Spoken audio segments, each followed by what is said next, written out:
Very pleased to have with us on the program right now the editor-in-chief of Officer.com, Mr. Frank Borelli. Frank, how you doing, sir? Good evening, Cam. I am well. How are you? I'm good. Glad you could be with us this evening. It's my pleasure, especially since I don't live in Chicago. Yeah, and fewer and fewer people do, actually. I just saw a story a couple days ago that Chicago's population has not been this low since the 1920s. Well, I just can't imagine. Wouldn't you want to live there? Yeah. Anyway. Either Chicago or San Francisco. I'm still trying to make up my mind, Yeah, you have at that. All right, so speaking of a city that is not either Chicago or San Francisco, up in Seattle, there was a really surprising story I saw the other day. Wary Seattle police officers talk of laying low on borderline crime. The local union president up there, Sergeant Rich O'Neill, says one of the problems is an anti-police feeding frenzy that is going on.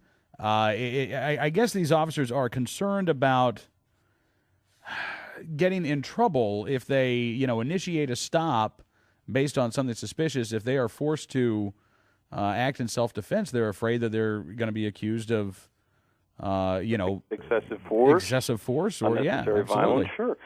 I saw the same story, Cam, and it's kind of it's very concerning. But this is a thing that this is a situation that's been building across a number of decades now. When you really stop and you look back at it, it's kind of come to the advent of it's really grown with the use of personal media devices. I mean, now everybody can reach into their pocket, pull out their video camera, which is on their phone, and make a video recording of a police officer doing his job. And if it's edited properly, which means if we watch the right 12 seconds out of a 5-minute video, you can see that the officer appears to have done something unjustified because you're not seeing the whole picture. But situations like that have really made police officers wary of what they're doing and what they can be accused of. Yeah, the union head says, quote, if there's borderline criminal or suspicious activity, I say let it go. Don't go out on the limb. It's not worth it because if it goes sideways, you're going to be the latest poster child on the news.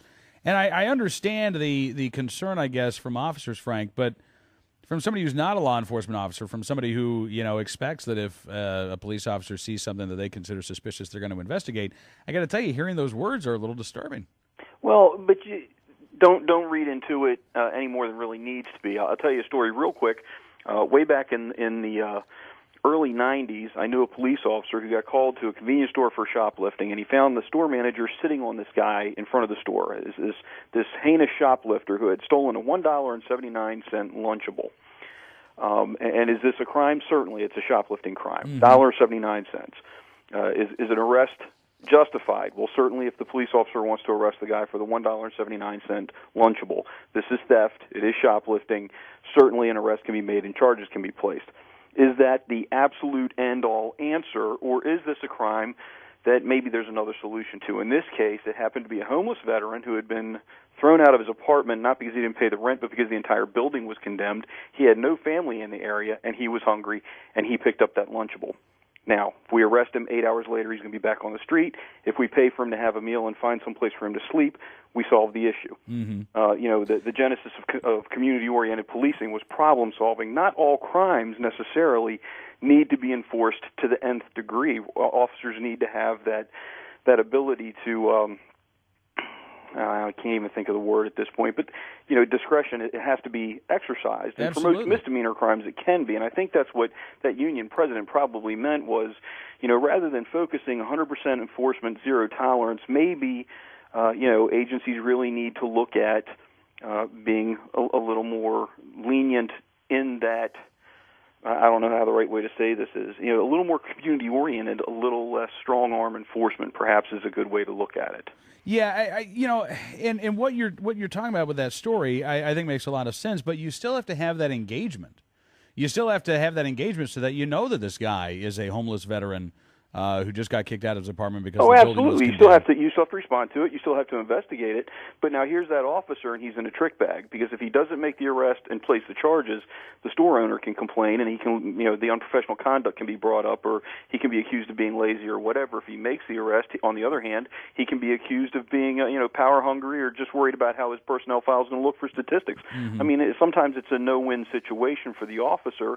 In that case, that particular officer reached into his own pocket, paid the store manager, said, "Hey, sorry for the issues," and got the veteran a place to sleep with the local American Legion, and it all worked out. But Yeah.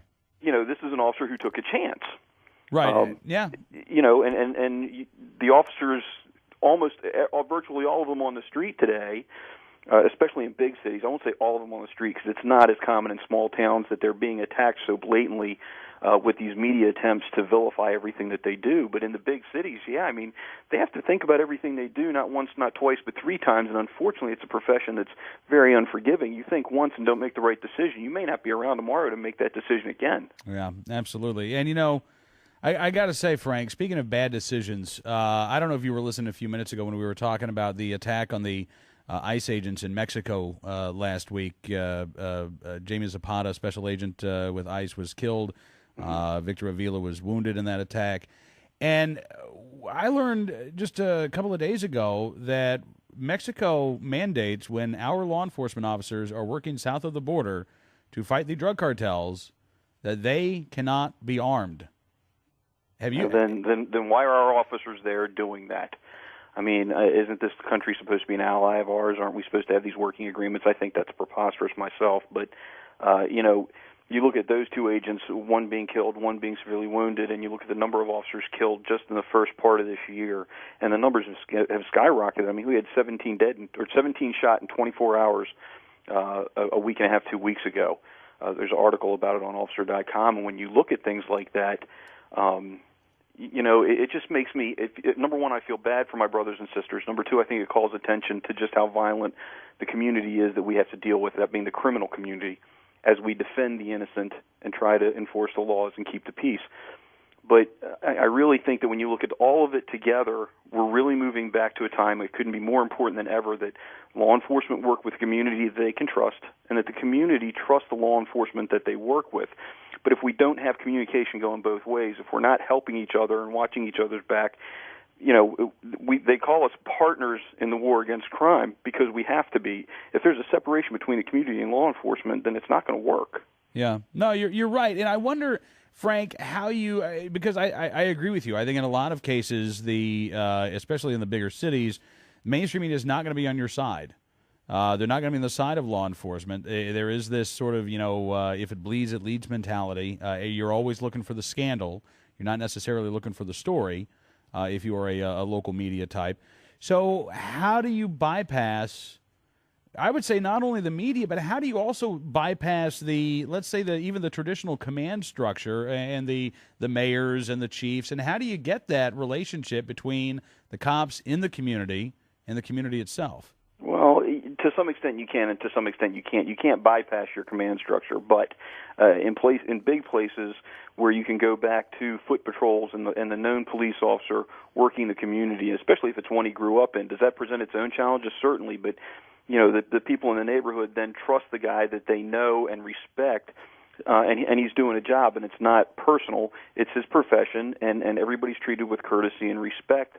And everybody knows that if you break the law, which at that point is viewed as disrespectful, then this police officer is going to do his job, but he's going to take the necessary enforcement action, and he's going to defend himself. But nobody thinks that guy's just out there bloodthirsty, hungry to crack somebody's head open.